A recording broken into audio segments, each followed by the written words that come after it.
क्या साल में सभी महीने 28 दिन के हो सकते हैं क्या? ऐसा देखने को मिल रहा है। क्या 20 रुपए का समोसा 200 रुपए में लोगों को दिया जा रहा है? मैं इस बात को इसलिए कह रहा हूँ, मैं पूछ रहा हूँ, मैं बहुत समय से देश में ऐसा कुछ देखने को मिल रहा है। संसद में एक नेता जिनका नाम राघव चड्ढा जी था, और न इसी बात को लेकर सत्ता में बैठी हुई पार्टी और कुछ बड़े उद्योगपतियों को घेरने की कोशिश करी। उन्होंने ऐसे मुद्दे उठाए कि रिचार्ज की कंपनियां, जो टेलीकॉम सेक्टर से जुड़ी हुई कंपनियां हैं, वो हर महीने हमसे जो पैसा लेती हैं वो 28 दिन के हिसाब से ले रही हैं, जबकि उसमें दिखाते हैं वो लोग, जब कहते हैं कि जो आप रिचार्ज करा रहे हैं वो तो 30 दिन का है या पूरे महीने का है, परंतु वो रिचार्ज चलता कितने दिन है? मात्र 28 दिन। ये तो बहुत सोचने वाली बात हो गई।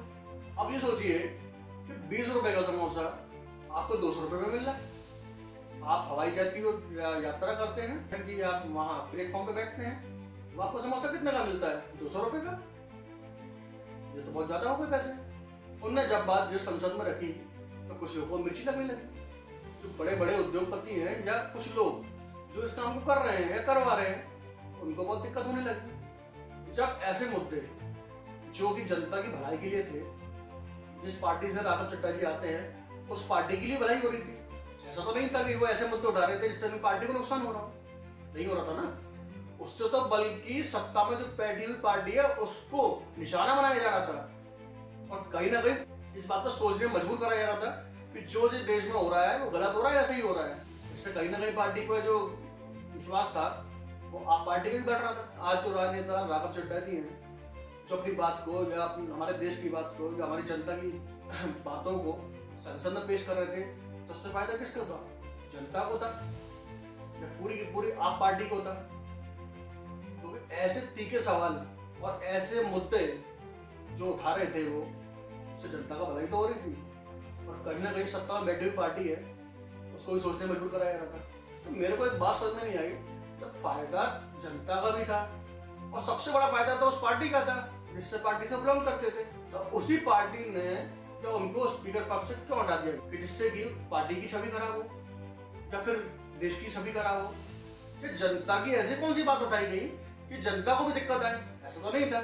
लेकिन मैं आपको कुछ साल पहले की कुछ बातें याद दिलाता हूँ। आज राघव चड्ढा जी जो मुद्दे उठा रहे हैं जनता के, या इस बात को संसद से पेश करने की या कहने की कोशिश कर रहे हैं, इस बात से कहीं ना कहीं आप पार्टी के मुख्य किरदार केजरीवाल जी की छवि धुलंधित देखने को मिल रही है। बताता हूँ क्यों और कैसे। क्या आपको याद है कुछ साल पहले अन्ना हजारे जी का एक आंदोलन हुआ था? उस आंदोलन का बड़ा नाम भी था, और अन्ना हजारे जी हमारे बहुत बढ़िया आंदोलनकारी थे। उन्होंने एक आंदोलन लेकर आए जो जनता की भलाई के लिए था और जनता की सोचनी विचारधारा राजनीतिक पार्टियों तक पहुंचाने तक के लिए था। उसमें कुछ लोगों ने भाग लिया, जिसमें से एक व्यक्ति थे, उनका नाम था अरविंद केजरीवाल, जो आज पूर्व दिल्ली के जब मुख्यमंत्री रह चुके हैं।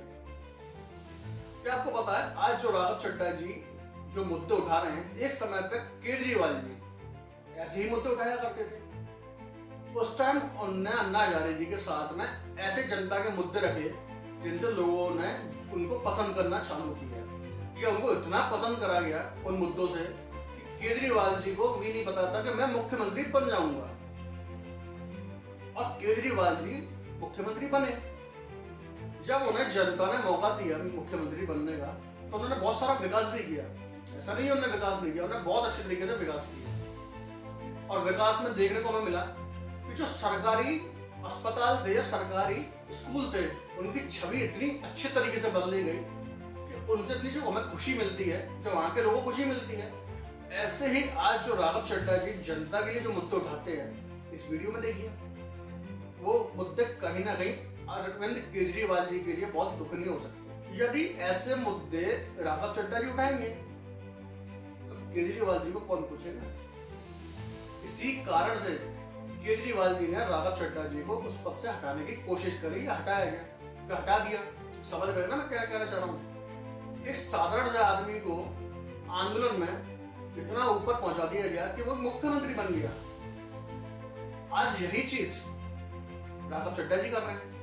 तो क्या लगता है आपको क्या जनता इनको पसंद नहीं करती है? जनता इन्हीं मुद्दों को उठाने की वजह से यार राघव चड्ढा जी को इतना पसंद करती है कि आप पार्टी के जितने भी नेता हैं उन सबसे ऊपर आज इन्हीं को रखा जा रहा है ना। आप किसी के भी न्यूज या किसी भी वायरल वीडियो में देख लो, या मैं तो कह रहा हूँ जनता से किसी से पूछ लो, सब यही कहते हैं ये तो बहुत गलत हुआ। जो आदमी जनता के मुद्दों को रखना चाहता है वो सबसे अच्छा वही तो माना जाता है राजनीति में। जब जनता राजनीति पार्टी को वोट देती है या किसी भी कैंडिडेट को वोट देती है तो क्या सोच कर देती है? ये तो सोच कर देती है कि संसद से उस बात को या जनता के मुद्दों को उठाया जाए, कि वो व्यक्ति या वो राजनेता उस बात को उठाए, या ऐसी दुखनियां जो हमारे साथ घटनाएं हो रही हैं उसको संसद में पेश किया जाए या कहा जाए, जिससे कि वो चीजों का पहलू या उसका सुझाव निकल सके। यही तो होता है। क्योंकि मैं तो ये मानता हूँ कि वो राजनीति राघव चड्ढा जी सत्ता में बैठे हुए लोगों को सीधा प्रश्न कर रहे थे और जनता के मुद्दों को उठा रहे थे, तो इसमें तो किसी को दिक्कत होना नहीं चाहिए था। तो उनको स्पीकर पद से क्यों हटा दिया? नए चुनावों का आयोजन होगा ना, तो सबसे ज्यादा फायदा जो देखने को मिलेगा वो आप ही को मिलना था, लेकिन आपने ये चीज नहीं सोची।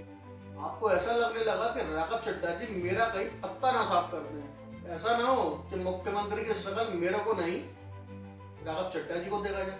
क्या सोच आपकी ऐसी थी? यदि केजरीवाल जी ये बात सोचते हैं तो बहुत गलत सोचते हैं, क्योंकि आज राघव चड्ढा जी जिस पार्टी के नेता हैं वो आप ही की तो पार्टी है, और आप ही की पार्टी की तरफ से वो जो बात कहना चाह रहे हैं संसद में, उससे फायदा सबसे बड़ा आप ही को होने वाला है। और ये तो इतनी अच्छी बात थी कि आपकी पार्टी और मजबूत हो सकती थी, तो सबसे ज्यादा फायदा तो आप ही को देखने को मिलता है। एक बात सोच के देखिए, आपकी पार्टी में ऐसा कौन सा कैंडिडेट है, राजनेता है, जो ऐसे मुद्दों को उठाने की कोशिश कर रहा है? जब आप पार्टी के नेताओं से पूछा गया कि आपने राघव चड्ढा जी को क्यों हटाने की कोशिश करेगी, क्या स्पीकर पद से क्यों हटाया, तो जानते हैं उनके मुख से क्या बात निकली? वो कहने लगे कि राघव चड्ढा जी संसद में बीजेपी की बुराई नहीं करते, जब बीजेपी के खिलाफ ऐसी कोई बात ही नहीं कहते कि जिससे हमारी पार्टी को फायदा मिले। समझ रहे हो ना? जैसे कि केजरीवाल जी जब जेल में बंद हुए तब राघव चड्ढा जी क्यों नहीं उठाया मुद्दा, या आप पार्टी पर कोई विपत्ति या विपदा आती है तो क्यों नहीं उठाते वो मुद्दा? मतलब कहने का ये है उनका कि आप जनता की बात करो या मत करो, इससे हमारा कोई लेना देना नहीं। हमारा जो मेन मुद्दा है वो है बीजेपी की बुराई या बीजेपी को घेरना। ऐसे ही मुद्दे आपको चाहिए तो पार्टी में क्या कर रहे हो? पार्टी छोड़ दो। मैं तो कह रहा हूँ आप पार्टी इसी चक्कर में बर्बाद हुई है। इसी चक्कर में आज देखने को मिल रहा है आप पार्टी का बहुत बड़ा दुर्भाग्य चल रहा है। ना तो वो पार्टी दिल्ली में बची है, और मुझे लगता है कि पंजाब में भी शायद मुश्किल कुछ दिनों तक ही टिक पाए।